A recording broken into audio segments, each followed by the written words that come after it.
In 2022, I took the TOEIC for the first time and I got a 975. That's a good score, right? But I didn't stop there and took the test again last year. And that time, I got a perfect 990. And here's the thing. I didn't study harder the second time, or I didn't do more practice tests. But I did change one thing, and that's how I think during the test. And that one change is what closed the gap. Before my first test, I did what almost every TOEIC test taker does. I searched for a bunch of practice tests. I did them one after another. I timed myself, I checked my mistakes, and I did it again. And it worked. I got a 975. But something felt strange. When I got a question right, I couldn't always explain why it was right. It just felt right. And when I got one wrong, I looked at the answer key and said, oh, okay, and move on. I never really asked myself, is there a pattern here? Is there a rule I'm missing? I was just trusting my intuition and hoping it was good enough. I think this is the loop that most test takers are stuck in, even if they don't notice it. You answer based on your intuition. If you're right, you feel good and you move on. If you're wrong, you feel bad. You glance at the correct answer and you move on too. Either way, it feels like whether you get the right or wrong answer is not really up to you. Like the TOEIC is testing your luck as much as your English. Okay, this might sound random, but stay with me. This idea became clear to me because of an anime I love called Blue Lock. There's a character named Ego who trains football strikers. And his idea is this. Scoring a goal looks like instinct from the outside. People call it talent or luck. But Ego disagrees. He says players who keep scoring again and again are not relying on luck at all.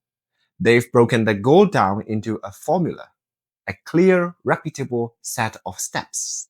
And that idea hit me hard because it's exactly the difference between my two TOEIC attempts. In my second attempt, I stopped asking, did I get this right? Instead, I started asking, what is this question really testing? And what is the rule that makes the answer correct every time?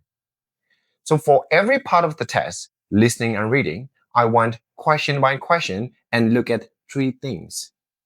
What is the question really asking me to do? What skill or knowledge do I need to answer it?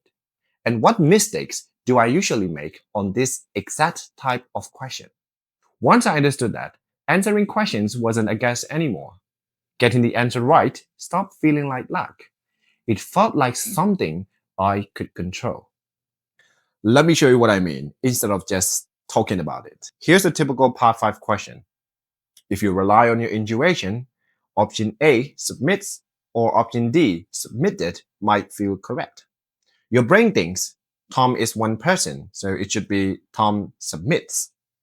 Or the boss insisted in the past, so it should be Tom submitted. And none of them are correct answers. And that's the intuition trap.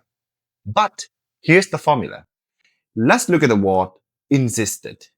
In grammar, verbs of urgency like insist, recommend, or demand, they trigger a hidden rule called subjunctive mood. The rule for this formula is the verb that follows must be in its base form. So it doesn't matter what subject or verb tenses you see in the sentence, the verb must always be in its base form, which makes the option C, submit, the correct answer. See the difference? I'm not guessing which one sounds best. I'm using a rule that works every single time this type of sentence shows up. Well, that's really the whole story behind my perfect score. It wasn't extra hours. It wasn't a secret course. It was moving from trust my intuition and hope to find the rule and use it every time. So if this makes sense to you, I'm planning to break down the exact formulas I use for each part of the test in the next videos. So tell me in the comments which part of the TOEIC is the most challenging for you, and I'll start with that one.